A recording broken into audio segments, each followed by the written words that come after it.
എൻ്റെ ജീവിതത്തിൽ 2023 എന്ന് പറയുന്നത് എൻ്റെ സബ് കോൺഷ്യസ് മൈൻഡിന് അടി കിട്ടിയൊരു വർഷമാണ്. അടി വിധി എൻ്റെ കരണക്കുറ്റിയൊക്കെ ഒരു പൊട്ടിങ്ങനെ ഒട്ടിച്ചു. അത് സീക്രട്ടാണ്. എന്തുകൊണ്ട് എനിക്കിത് സംഭവിച്ചു എന്ന് ചിന്തിക്കുന്നതിനേക്കാൾ ഭേദം മേ ബി ഇതെനിക്ക് അനിവാര്യമായിരുന്നു എന്ന് ചിന്തിക്കുന്നതാണ്. ചേട്ടാ എൻ്റെ അമ്മയുടെ മുമ്പിൽ വെച്ചിട്ടാണ് അവള് പറഞ്ഞത് തനിക്ക് നട്ടല്ലുണ്ടോ, എനിക്ക് സംശയമുണ്ടെന്ന്.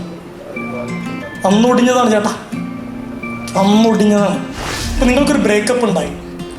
എത്ര പേര് ഞാൻ ഈ ബ്രേക്കപ്പ് ഇടയ്ക്കിടെ പറയാൻ കാരണം ജീവിതത്തിൽ സ്നേഹിക്കപ്പെടണം, പറ്റിക്കപ്പെടണം, ഇങ്ങനെ വാത്സല്യം നിറഞ്ഞ് നീ അനുഭവിക്കണം, നമ്മൾ പ്രണയിക്കണം, ചീറ്റ് ചെയ്യപ്പെടണം, മസ്റ്റ് ഞാൻ പറഞ്ഞില്ല.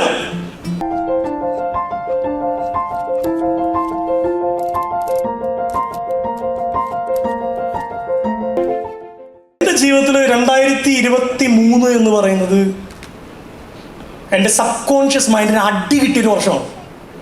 അടി. എല്ലാവരും ഞാൻ സ്നേഹിക്കപ്പെട്ടിട്ടുള്ളൂ. ഇളയ മകനായിരുന്നു, എപ്പോഴും 2 ചേട്ടന്മാർ കൊണ്ടു നടക്കും. ജോസാറിന് അനു ടീച്ചറിൻ്റെ മകൻ, പഠിക്കുമ്പോൾ നല്ല മാർക്ക്.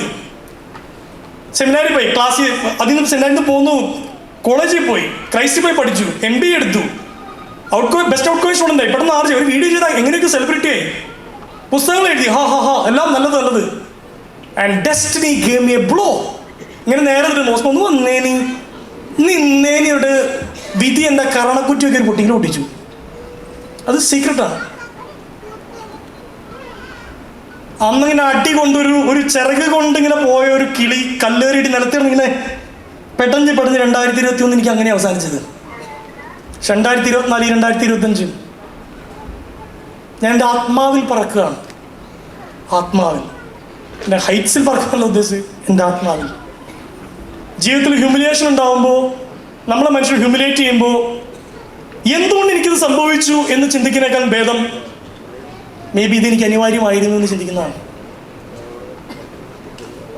എനിക്കറിയാം, ചിലപ്പോൾ നിങ്ങൾ എന്നോടൊരു, ഞാൻ പല സ്ഥലത്തും പറഞ്ഞപ്പോഴാണ് ഒരു ഇൻ്റർവ്യൂവിൽ എടുത്തിറങ്ങി പറഞ്ഞത്, ഒരു ചെറുപ്പക്കാരൻ പറഞ്ഞതാണ്, ചേട്ടാ എൻ്റെ അമ്മയുടെ മുമ്പിൽ വെച്ചിട്ടാണ് അവള് പറഞ്ഞത് തനിക്ക് നട്ടല്ലുണ്ടോ, എനിക്ക് സംശയമുണ്ടെന്ന്.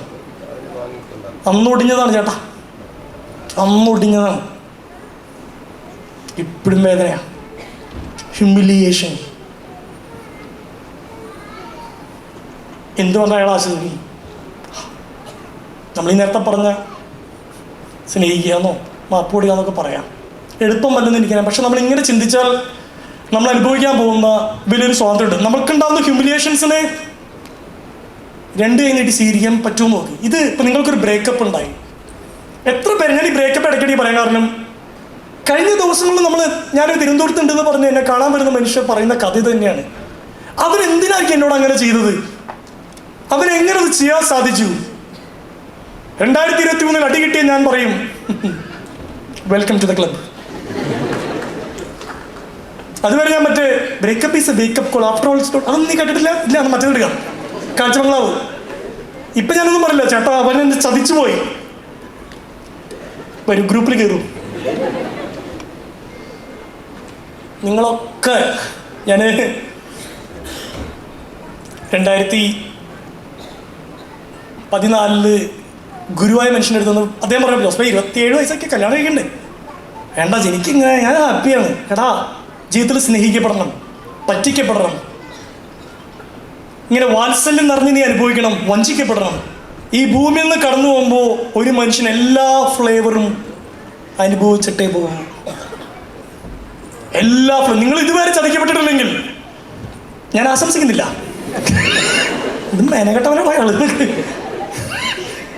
ചതിക്കപ്പെട്ടിട്ടില്ലെങ്കിൽ നല്ലത്. ഇതെങ്ങനെ കംപ്ലീറ്റ് ചെയ്യുന്നു? നമ്മൾ പ്രണയിക്കണം, ചീറ്റ് ചെയ്യപ്പെടണം, മസ്റ്റ് ഞാൻ പറഞ്ഞില്ല. It's A flavour of life.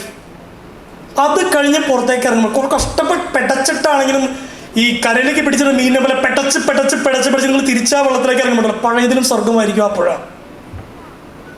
പെടക്കണം.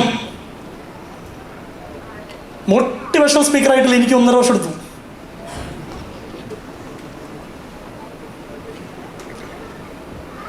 ഇപ്പം ഏതാണ്ട് പിടുത്തം കിട്ടി വരുന്നുണ്ട് സാറിനും. ആ ഇതൊന്നും അല്ലല്ലോ നമ്മുടെ വിഷയം. ഒന്നാമത്തെ പോയിന്റ് എടുക്കട്ടെ. പോയിന്റ് പോക്കറ്റില്ല. സോ ഞാൻ ഇങ്ങനെയൊക്കെ കേട്ടോ, നിങ്ങൾ ഈ സ്റ്റാറ്റസിലൂടെ തന്നെ കാണരുത്. ഈ സ്റ്റാറ്റസിലൂടെ മാത്രം തന്നെ കണ്ടവരുണ്ടോ? ഈ സ്റ്റാറ്റസിലാണ് മാത്രമേ ചേട്ടനെ കണ്ടിട്ടുള്ളൂ. കണ്ണീർ പൂവിൻ്റെ കവിളത്തോടെ ബാക്ക്ഗ്രൗണ്ട് ഉണ്ടെങ്കിൽ ചേട്ടനാണ് അവിടെ. കൈവക്കാം വെറുതെ. ആ നിങ്ങൾക്ക് ഞാൻ വിശുദ്ധനായിരിക്കില്ലേ?